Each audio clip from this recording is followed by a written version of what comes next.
Olá, gente, tudo bom? Vamos dar continuidade aos nossos assuntos, tá? A aula de hoje a gente vai falar um pouco de geologia e geomorfologia, tá? Que são duas ciências que estudam, né? Uma, a estrutura, a composição do planeta Terra, e a geomorfologia estuda a forma, né? Os relevos do planeta Terra, beleza? Então, essa imagem aqui é tirada de Jericoacoara, no qual a gente podemos ver a pedra furada, né? Mostra a forma do relevo, como as rochas se comportam, o aglomerado de rochas se comporta na planície litorânea aqui do Ceará, tá? Então, para a gente chegar no assunto da aula de hoje, a gente tem que relembrar quais são as camadas internas da Terra, tá? Nessa imagem aqui, a gente consegue ver as camadas, né? A crosta, o manto e o núcleo, né? Então, elas fazem parte da camada interior. E o que são camadas interiores? São que estão da superfície para dentro da Terra, né? Que estão da superfície para o interior, tá certo? Mas, professora, troposfera, mesosfera, atmosfera, isso são camadas, né, fora da Terra, exterior. E a gente vai ver isso posteriormente, tá certo? Então, camadas internas são aquelas camadas que ficam dentro da Terra, né, tá? No interior da Terra. E aí a gente está vendo esse perfil aqui, que mostra, né, as camadas da Terra e mais detalhadas, tá? Ou seja, da superfície até o núcleo da Terra tem mais de 6.378 quilômetros, né? Então, é uma distância relativamente grande, tá certo? Queria mostrar para vocês também, cadê a imagem? Sobre algumas informações que a gente vai ver aqui, tá certo? Sobre a crosta, sobre a litosfera, a tenosfera, tá? E aí, nós temos uma crosta. Queria mostrar aqui a imagem, desculpa, gente, deixa eu colocar essa imagem de novo, tá? Vou colocar ela para aparecer. Ctrl+C, Ctrl+V. Vou colocar ela aqui novamente, depois eu tiro, tá? Vamos lá, vamos voltar. Deu erro aqui. O que eu queria mostrar para vocês era a costa, os tipos de costa, né? Nós temos a costa continental e a oceânica, como vocês podem ver aqui no perfil, né? Temos a costa ocidental, continental e oceânica, desculpa, tá? A continental é uma costa, né? Mais, como a gente pode ver, mais espessa e tem a sua composição de granito. Já a costa oceânica são aquelas que ficam submersas, né? Que estão cobertas pela água. Então, ela é mais fina, ela é mais densa, tá? E tem na sua composição basalto, tá certo? Então, a crosta continental, onde ficam os continentes que a gente conhece, né? Ela é um pouco mais grossa do que a costa oceânica, que é bem menor, tá certo? Como a gente viu aqui na imagem, temos outra camadazinha, tá? Que é a litosfera. A litosfera, gente, é a crosta, tá? Mas é uma parte do manto superior, tá certo? Então, a litosfera é toda a costa, ou seja, a costa continental e oceânica, mais uma parte do manto superior, tá certo? Então, é importante que, além dessas três camadas que a gente viu aqui, temos essas subcamadas, tá? Entre a crosta e o manto, tá certo? Outra dela é a astenosfera, que aqui está escrito errado, né? A astenosfera. A astenosfera é outra camada, né, de magma, onde ficam as placas tectônicas, tá? As placas tectônicas, elas ficam flutuando nessa região da astenosfera, tá certo? E aqui eu queria mostrar para vocês, né, a composição da crosta continental, né, o granito que a gente conhece. É isso mesmo, gente, o granito ele é retirado da natureza, tá? Aquele granito da nossa mesa, da cozinha, desculpa, deixa eu abrir a luz aqui. Ele é retirado da natureza, junto, né, e o basalto também é retirado da crosta oceânica, tá? Sua composição é o alto, tá? Esses dois tipos de aglomerados aqui, tranquilo? E aí, gente, vamos para as placas tectônicas, tá? Que é um assunto bem importante, bem interessante. E o que chama a atenção nesse mapinha aqui são os pontos vermelhos, tá? E os pontos vermelhos tá mostrando onde fica os vulcões, tá? Como a gente vê aqui na legenda do mapa, né? Tá mostrando os vulcões, né? Essas linhas pretas são as placas tectônicas e essas setas estão mostrando a direção onde as placas estão se movimentando. Vale lembrar que as placas elas se movimentam diariamente, constantemente, elas sempre estão em movimento, tá? Algumas se movimentam 3 centímetros, outras se movimentam 8 centímetros ao ano. A gente não consegue perceber às vezes, né? Mas elas estão em constante movimentação, né? E essa movimentação às vezes mostra sentido, né? Essa movimentação nas placas tectônicas na astenosfera é sentido pelos abalos sísmicos, tá? Os abalos sísmicos a gente conhece como terremoto, tá? Então, uma informação importante é que as placas estão em constante movimento, tá? E aqui no sul, né, temos uma placa da América do Sul, temos uma placa chamada Násica, tá?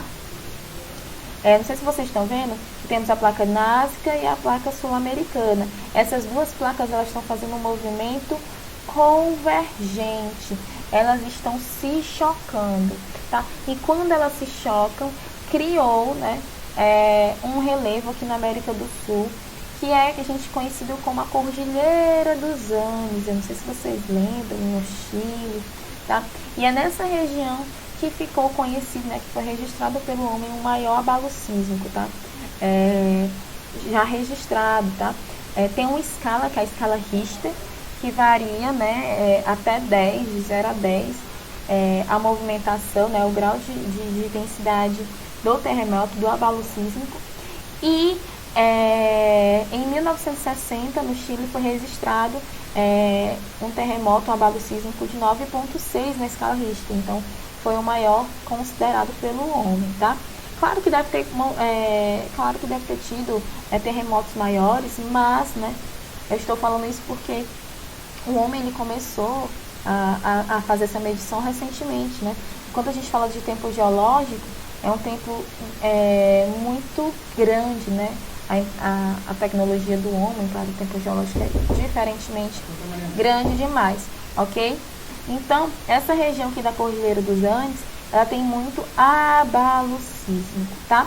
E se vocês perceberem também, aqui, essa linha preta, a gente chama de placa meso-oceânica, tá? Que está acontecendo um afastamento, tá? Da placa sul-americana com a placa africana. E essa divergência, esse movimento divergente está criando, né, no assoalho oceânico, uma cordilheira, tá? No fundo do Oceano Atlântico, beleza? Então aqui temos uma cordilheira, tá?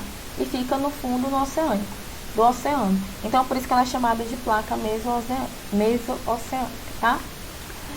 Outra coisa que a gente podemos prestar atenção nesse mapa é o Círculo do Fogo do Pacífico. Eu não sei se vocês perceberam, ao redor do Oceano Pacífico, ao redor do Oceano Pacífico tem uma grande quantidade de vulcão, tá? Tem uma grande quantidade de placa, ou seja, não sei se vocês perceberam, onde tem muito abalo sísmico, tem muita atividade vulcânica, tá? Então, aqui, essa região aqui é conhecida como Círculo do Fogo do Pacífico. Então, regiões aqui como o Japão, a Oceania, né?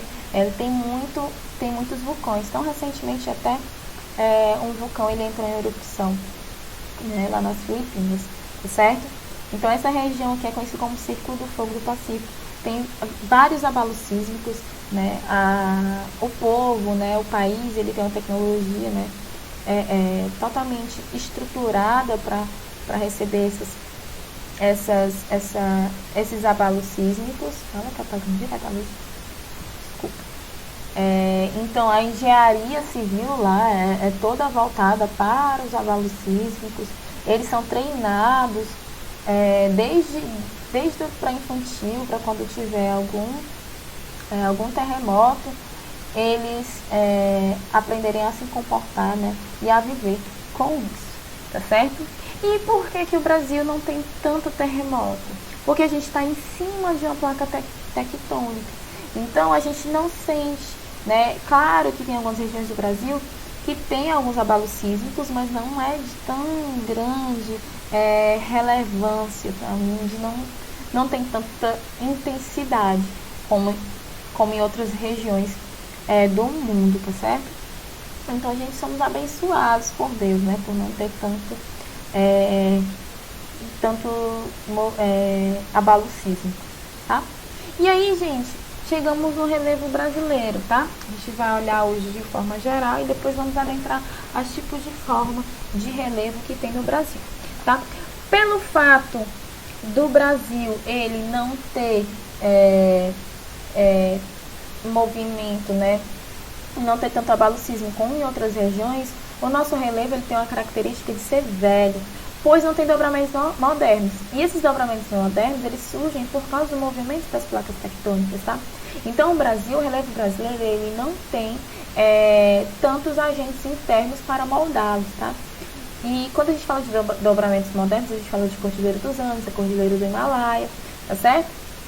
Então, de modo geral, o relevo brasileiro é um relevo velho, tá? É um relevo muito erodido, tá? E você tem que lembrar o que é erosão, né?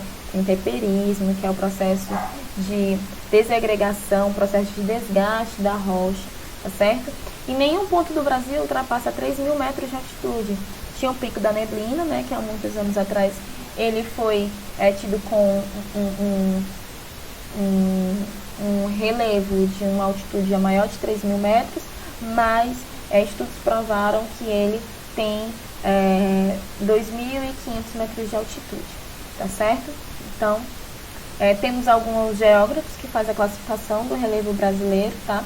Esse aqui, o Absabe, ele é muito conhecidíssimo, tá? E aí ele classificou o relevo brasileiro em 7 planaltos e 3 planícies e terras baixas. Vale lembrar, gente, o que é planalto e o que é planície, tá certo? Vocês têm que lembrar lá do 6º ano, o que é planalto e o que é planície. Ah, tia, planalto é um plano alto e planície é um plano baixo. Calma aí, tá? Então, o Absabe, os seus estudos começou lá na década de 50, de 60. Ele caracterizava assim, ele não tinha tanto aparato tecnológico como nós temos hoje, tá? Então, ele classificou o território brasileiro, né, o relevo brasileiro dessa forma. E, posteriormente, teve a classificação de João de Ross, tá? Que ele já começou a classificar o território brasileiro nos anos 80, e a gente tem que olhar o processo histórico, né? Estava acontecendo um projeto que era o Radão Brasil, e o Radão Brasil ele classificava, né, por radar o relevo brasileiro, a geologia, e aí ele trouxe o conceito de depressões, tá? Ele traz esse conceito de depressões para dentro da sua classificação. Então, ele faz 28 classificações, né? 28 formas de relevo presentes no território brasileiro. E aí eu trago para vocês, professora, qual é a diferença de planalto, planície e depressão? Aqui eu coloquei que planalto tem um processo de erosão superior de sedimentação e vai estar no lugar mais alto do que a planície. E planície é um processo de sedimentação que vai ser superior ao processo de erosão. Tá bem coerente, mas vamos lá lembrar, vamos tentar ver de outra forma, tá? Mais fácil. A planície, gente, ela sempre está próxima ao nível do mar, tá certo? Ela tem uma altitude menor, né? Tem uma região que tem muito sedimento, ou seja, muita coisa depositada pelo mar, pelo oceano e pelos rios, então é uma zona de sedimentação, tá? É uma zona de deposição, tá certo? Já um planalto é um relevo um pouco mais alto, né? Chama-se de plano alto, no qual ele ele é um pouco mais alto do que o nível do mar, tá certo? Ele tem um processo de erosão bem mais forte, mas o de sedimentação menor, porque nessa região não tem tanta deposição, tá? E a depressão, Desligou várias vezes a luz hoje. E a depressão, ela pode ser classificada como depressão absoluta, que são áreas que estão abaixo do nível do mar, ou depressão relativa, que são regiões, pelo processo erosivo, elas são bem baixas e chega quase próximo ao nível do mar. Tá certo? Tranquilo? Então, gente, por hoje é só. Posteriormente, a gente vai dar continuidade ao relevo, tá? Brasileiro, trazendo as regiões do Brasil, tá? E o nosso Ceará, tá bom? Então, um beijo e até logo.